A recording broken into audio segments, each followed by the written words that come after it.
প্রচুর সমস্যা হচ্ছে। সকাল থেকে বাড়ি ঘর মানে কতবার করে যে মোছা হয় তার ঠিক নেই, কিন্তু তারপরেও কালি তো ছেড়েই যাচ্ছে, ঘর দুয়ার পরিষ্কার নেই, আমরা ছাদে ঘুরতে পারছি না, কিছু খেলেও সেখানেও কালি খাচ্ছি আমরা।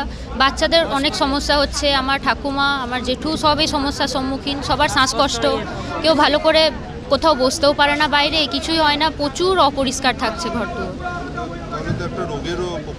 হ্যাঁ অবশ্যই অবশ্যই, সবার শ্বাসকষ্ট, অ্যালার্জি, স্কিন ভালো নেই কারোর।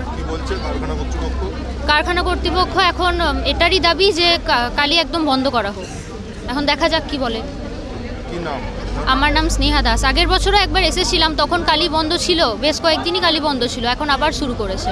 শীতকালে বেশি হয় এটা, তো এখন ওই জন্যই দেখি কি বলে। प्रभातखबर.com, विश्वास वही, रफ्तार नहीं।